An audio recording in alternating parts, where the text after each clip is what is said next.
Marriage. We'll fill the days with marriage. We'll fill the nights of marriage as well. Marriage. If I could marry marriage, I'd be married as hell. And then it's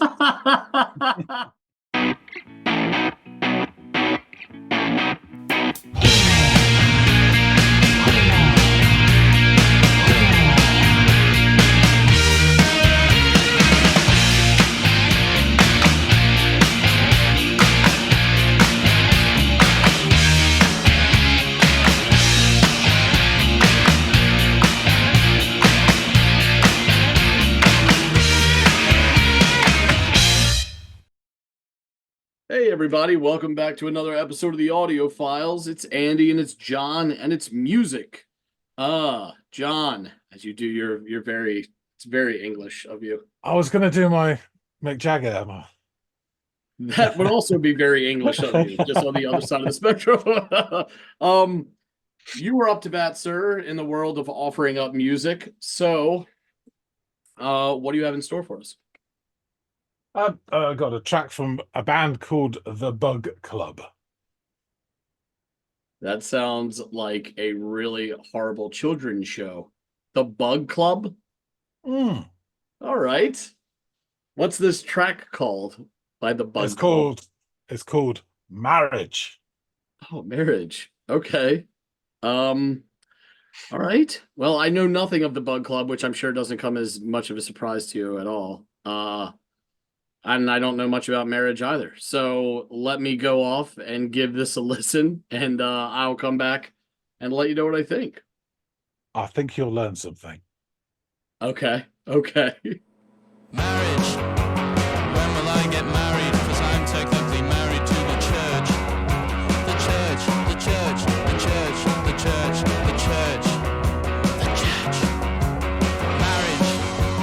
Nothing rhymes with marriage. Nothing we're saying rhymes with marriage. Except for garage. In the garage. I keep all of my books and pencils. I keep all my... This is interesting. It's got like a I don't know, I'm getting like the sort of the delivery of the lyrics reminds me of punk a bit, but it's got also sort of this post-punky garage indie sound to the rest of the song. And there is this very Julian Casablancas like effect on the the vocals, like it's in a compressor or something. Interesting stuff. Very simple thus far. I mean, I know we're only 22 seconds into this, but if this is kind of like what we're getting, this is going to be very straightforward. Also kind of playful. It sounds like we've got two vocalists, a male and a female. I like how the female said, except for a garage, which, you know, reminds me of like every wife ever asking their husband to declutter the garage. Just like, oh, the garage, that rhymes with it. And by the way, clean up your shit in there. But yeah, this is interesting. I like with a name like Marriage. I like the idea of it having this sort of dual perspectives or narrators. You know, the classic husband and wife dynamic, if you will. If that's what they're doing here, and that's what they go with, and it continues like that, that's pretty fun. My favorite pencil, but I'm running out of fence to send these letters to. How about you? Would you like me to send you a letter?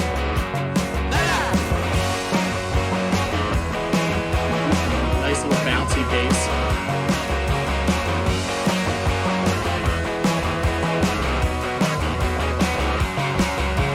Marriage. When will I get married? 'Cause I'm technically married to the job. The job, the job, the job, the job, the job, the job. Marriage. Nothing rhymes with marriage. Nothing we're thinking rhymes with marriage. Except for The carriage. horse and carriage. I rented by the hour to take me to the meeting about nuclear power. I think we're getting somewhere, and we'd all agree. I haven't been this happy since 2003. Love actually is all around.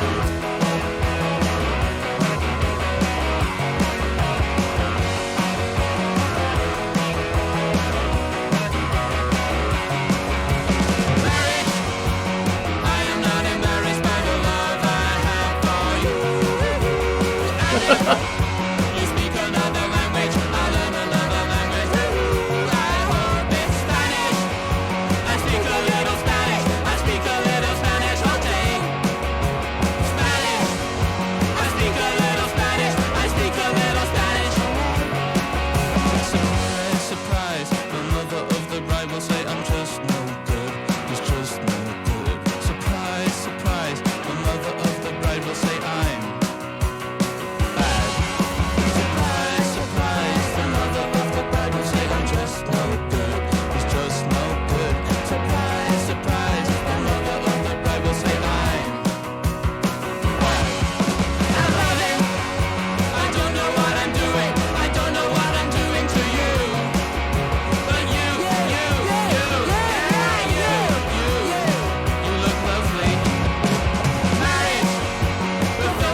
Interesting.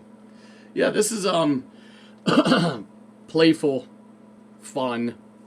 Love the dynamics of the two singers. It's funny, they kept saying surprise, surprise. I was surprised by the lead guitar. I didn't think we were going to get a guitar lead, and then when we did, I didn't think it was going to be in that vein. And I was also surprised. I didn't think we were going to be getting like sort of these hand drums that were complementing it or accenting it during the that lead portion on the guitar. Yeah, I really liked that. It didn't blow my doors off. You know, it's not revolutionary. It's really quite simple, but it is fun, and it's the kind of song that just makes you smile. You know, when you hear it.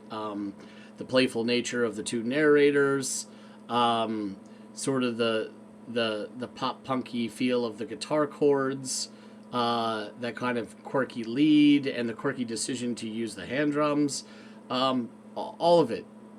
Just, I'm gonna use these words ad nauseum in this review, but fun, playful, a little whimsical. Yeah, good tune. All right, I know shit about the Bug Club, so I'm going to need to get back to John and have him fill in the blanks. Actually, I know shit about marriage, too, as a 40-year-old single man. Well, I have a girlfriend, but no rings.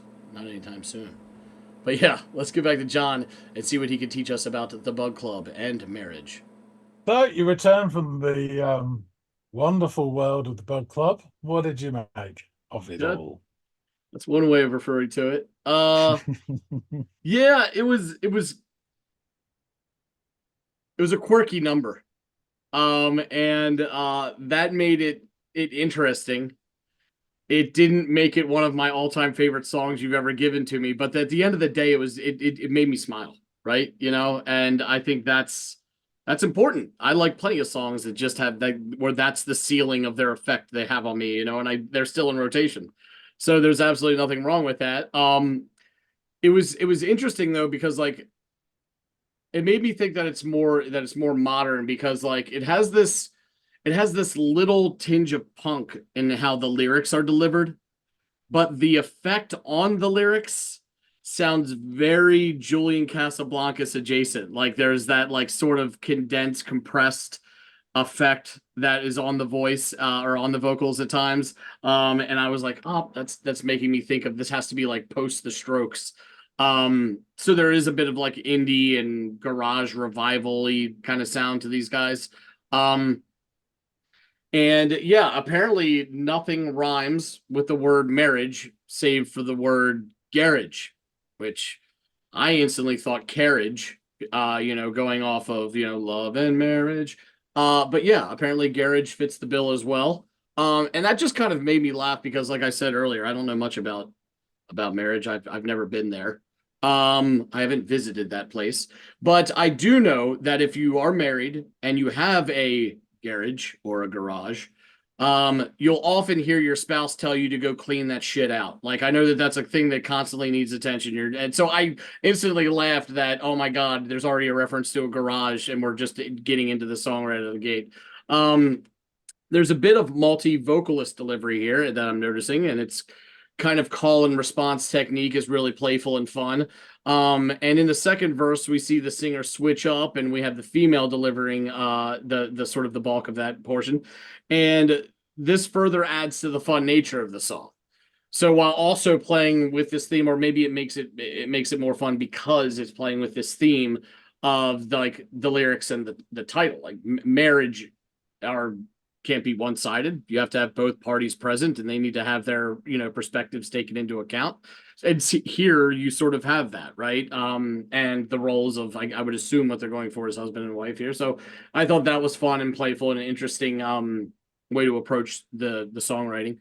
I liked the stripped back nature of the music. There's nothing pretentious about it. But if I'm honest, it often comes at the expense of any opportunity to be outstanding. Which it isn't.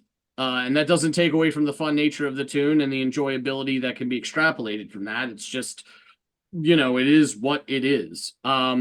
And the delivery of the line, I am not embarrassed, but I am not embarrassed, but the love I have for you. And the line subsequent to it is also smile inducing, a fun bit of like playful harmony, particularly when they hit that ooh, like that sort of that part. There's like they sort of hit together and go falsetto or whatever. I thought that was fun and charming. At the 2:45 marker, we're introduced to a rather unexpected, perky little lead. And I listening to the song, I never would have expected a lead just because it sounded so direct and forthright in its chord progression that it wasn't going to change much. Um, and I really enjoyed this quirky little lead and the use of hand drums that kind of filled out the space behind it, which I thought was kind of interesting. And the first time I had noticed that as well. And also, there's some irony to the first lyrics coming out of the lead as surprise, surprise, because I was by that lead's existence. And it because I guess, like I said before, this isn't something where I'm like, whoa, what is this? Or how could they have thought to do this? So this is revolution. No, it's a fun song, and it's one that makes you smile, and it's I think dripping with a bit of humor here. And if that's what they were going for, then they nailed it. So, kudos to them. It sounds like they had a goal and they achieved it. But again, this isn't like some mind melting shit that like some of the other stuff that you've given me in the past. But you've also given me these kind of songs too, so it's not like you're throwing me a real curveball or anything. But yeah, it's charming in its own little way. Coolio, yeah.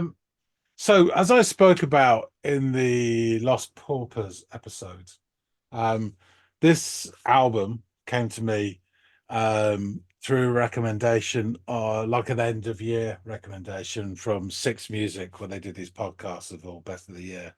And so that's how I stumbled onto this album. So it's very recent, September, October last year it came Oh out. wow, that's more recent than I had thought. I mean, I had thought that this was going to be like 2012, 2015 or something like that. Oh no, no, no, no. So yeah, this band, I think, is really the reason I picked this song, this song's probably one of the most catchy ones off the album. But this band have really sort of yeah, kicked up something. I think what they were predominantly a live band, and the commercial side of it is just for them for existence, really. Although they are starting to make some small waves in the States, they're starting to play over there now, so they might end up getting a wedge. But I think what the greatest thing this band has is it has a connectivity with the fans. They're very much a live band, and the great thing with this is not how they do what they do, it's what the end result is and how it affects people who hear it.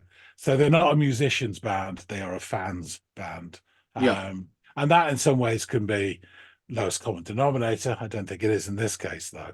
And I didn't want to be presumptuous, but assuming what you just said off one listen and one song, but I kind of got the idea that was what they were bringing to the table, right? Like good times, fun times, and as you said, it's more of the total and not all the different parts that go together to make it. It's more of the finished product. Yeah, I think in essence, however, they do change up a lot of their stuff. So you do have very accomplished acoustic guitar work that's very, very good. They have different sounds. This album in particular, there's like folksy stuff as well. There's a couple of like slow moving ballads, and then they have this garage rock, which is probably their first love. Okay. There's a trio that keep it tight and it's simple, as you would do. So the band trio, they are from Caldicot, South Wales, formed in 2016, and they are described, unsurprisingly, for the most part, as garage rock. Who would have thought it? So members are Sam Wilmot on guitar and vocals, Tilly Harris on bass and vocals, and Dan Matthew on drums. They cite their influences, and I think this changes from interview to interview. But Patti Smith, Jonathan Richman, which is definitely in there, and I can hear that a lot. And the Kinks, um, Violent Femmes, and the Feelies. Um, they are, as I said, predominantly a live band, and they record with the same feeling of intimacy. So you get these very rough and ready, almost impulsiveness to some of their songs. And a lot of songs they do are around or under the 2 minute mark. So this is a long marathon of a song for them. This is, yeah, comparatively speaking, you're right. Yeah. And for example, beginning of the year, they released a single. So it was a single, but it was actually a 10 minute track, which included 5 songs within those 10 minutes and etc. So anyway, they, as I said, they started in 2016, but they released their first single in 2021. And they very, very quickly became a favorite of Six Music's Mark Riley. Mark Riley, who was one of the very early members of The Fall, and went on to also then broadcast in this country under the guise of Mark and Lard, and now has his own show. He's a very good musician, and he's a great sort of overall top geezer. And it was his recommendation on the podcast actually for this album. So yeah, they're a big favorite of his. They have released numerous EPs, and 4 albums. The line between EP and mini album kind of blurs with them because it's always about 8 to 10 songs anyway, but that's probably only 20 minutes, you know. And the latest is this one, which is Rare Birds, Hour of Song, which includes this track, Marriage. The album itself has 47 tracks on it, but 23 of them are spoken bird words, which are poetic observations and ramblings in the style of Ivor Cutler. What's with the bird theme? Because they're the bug club and birds eat bugs. Why what are we doing? This is the kind of concept because I think they did this album in the summer, mostly sitting outdoors in the garden, and then they kind of try to get an overall theme for it. So with the album comes this book, which I will try to show you, and that's what I mean by the words bird words. And within it, you get annotated versions of these little passages in between the songs. Some of them are like 3 seconds, some of them are a minute and a half. I will I'll read you a couple just so you Oh, please. Short, some are long, and I'll show you it after. Some are absolutely fucking brilliant. So this one is called The Key, and it says exaggeration is the key to a happy mirage. And that's the annotated, as you can see, sort of that's great illustration. This is one of my favorites. Yes, it's called Hot Emptiness. My bathtub has 3 tabs: hot, cold, and Bach chorale. Balance is hard to achieve generally, but the human voice and cold are an unlikely easy pairing. Given the choice, I'd pick cold music over hot emptiness most days, but this isn't most days. It's the only one that actually exists. Hot, please. And there you go with the illustration. You can see there. That's great. I mean, it's just really charming and crazy. And there's another 2 which are lovely. One's called It's Lovely, and one's called Really Nice. So It's Lovely says, take off those gloves, it yelled. Sit down and play my small piano. It's lovely. Okay. And then the second one says, thank you. That was really nice. And there you have the 2 sort of drawings. And as you can see, it's so like rudimentary looking. It is. It's great, and it is just knocked together. And then you've got again this like really weird sort of cartoons and stuff. Oh, here we go. This is called Fish Tongue. Listen closely. I'll not repeat myself until the 4th verse, and then again in the 5th. As you know from their songs, that is not, unusual. Study my words as closely as you would a medium goldfish in a hotel lobby bowl. They're going nowhere. Still, I wonder if the sea is as salty as my fish tongue hopes it is.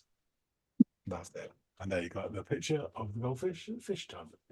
Yeah, and in the back you've also got sort of actually typed out and written all their lyrics to the songs. It's just a really nice little thing to have with the album as well. So you said it was like 40 some tracks long. What was it 42, 47? 47, of which What's 23 the are the actual vocal. runtime on the album? Oh, I was trying to look that up. I have no idea. It will be I don't know, it's a double vinyl. So Okay. it'll be healthy enough, even if it's sort of like, so you're talking, I don't know. I should I was think just going to about, die laughing if you were like, yeah, it's a 37-minute album or something like that. I'm like, I yeah, would I would say it's probably about 80 minutes, probably about less. I don't know, something like that. But there you go. cool. So just a note actually on Ivor Cutler, which you probably never heard of. He was a Scottish poet and musician. He often performed with just a piano or harmonium. Um, he did 22 John Peel sessions and was a true eccentric. One of his phrases was never knowingly understood. Um, I mean, there's so much about him, but I won't labour the point. But during the war, he was a navigator in the RAF, but he was grounded for officially dreaminess. As What in, does he that couldn't. even mean? He just he's Yeah, supposed to yeah, never get in the exactly. plane. He appeared in the film Magical Mystery Tour with the Beatles Oh wow, no as one of the shit. characters. He was also a teacher, and he produced numerous books of poetry, prose, and children books as well. And needless to say, he had a cult following. Anyway, so you get the idea of this sort of weird narrative stuff. Yeah. So this album, as I say, it rips through its fair share of DIY, garage, indie, rock, pop. There are also, as I say, gentler acoustic numbers and some folksy moments as well that are really beautiful. Yeah, it's just a lot of fun, and I think it does put fun back into fundamental. Anyway, lyrics, which again, these are fun as well. I Yes, will try to do please. my best to I won't do both voices. So, marriage. When will I get married? Because I'm technically married to the church. The church, the church, the church, the church, the church, the church. Marriage. Nothing rhymes with marriage. Nothing worth saying rhymes with marriage, except for garage. In the garage, I keep all of my books and pencils. I keep all my favorite pens. Oh, but I'm running out of friends to send these letters to. How about you? Would you like me to send you a letter? Marriage. When will I get married? Because I'm technically married to the job. The job, the job, the job, the job, the job, the job. Marriage. Nothing rhymes with marriage. Nothing worth thinking rhymes with marriage, except for carriage, the horse and carriage I rented by the hour to take me to the meeting about nuclear power. I think we're getting somewhere, and we'd all agree. I haven't been this happy since 2003. Love is actually all around. Marriage. I am not embarrassed by the love I have for you. And Yeah. if you speak another language, I'll learn another language. Ooh, I hope it's Spanish. I speak a little Spanish. I speak a little Spanish all day. Spanish, I speak a little Spanish. I speak a little Spanish. Ole. Surprise, surprise, the mother of the bride will say, I'm just no good. He's just no good. Surprise, surprise, the mother of the bride will say, I'm bad. Surprise, surprise, the mother of the bride would say, I'm just no good. He's just no good. Surprise, surprise, the mother of the bride would just say, I'm bad. I'm loving. I don't know what I'm doing. I don't know what I'm doing to you. But you look lovely. Marriage. We'll fill the days with marriage. We'll fill the nights of marriage as well. Marriage. If I could marry marriage, I'd be married as hell. And then it's Alejandro's. Surprise, surprise, the mother of the bride will say, I'm just no good. He's just no good. Surprise, surprise, the mother of the bride will say, I'm bad.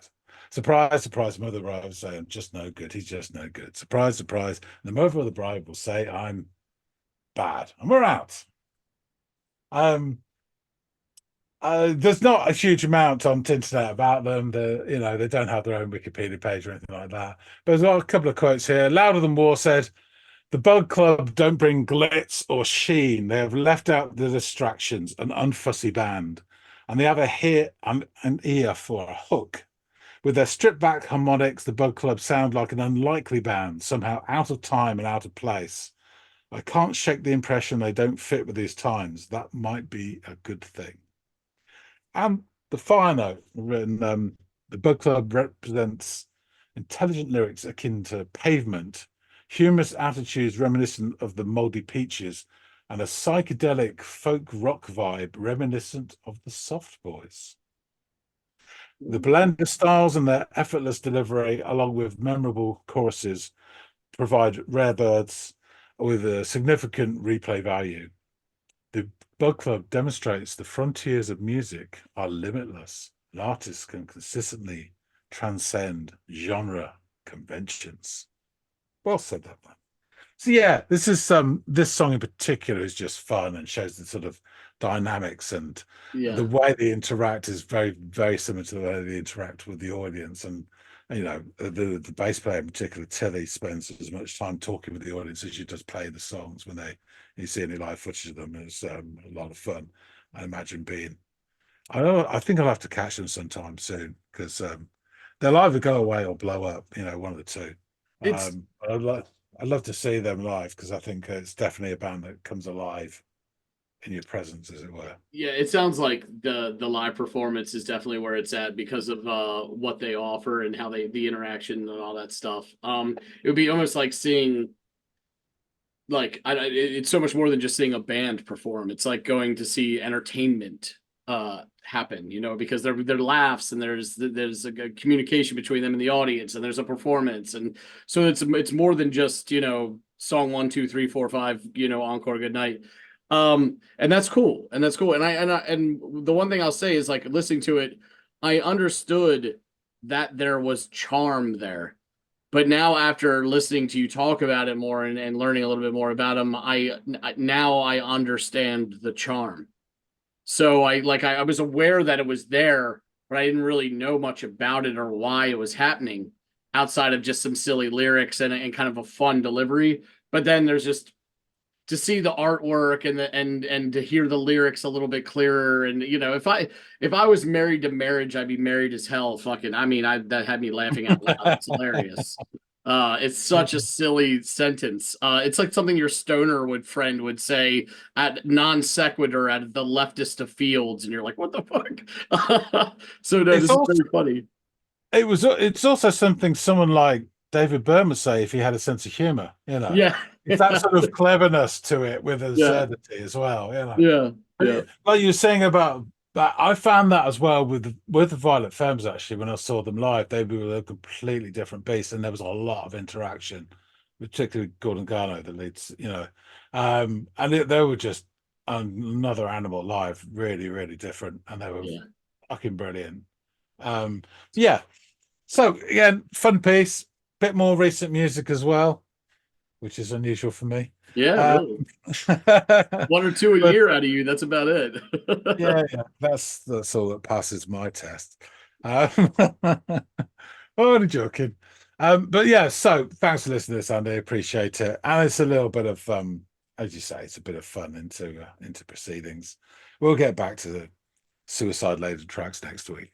Folks out there, thanks very much for listening to this. Tell us what you think. If you're familiar with the Bug Club, what do you think of them? What do you think of this track? Maybe this album? I have another one of their albums as well.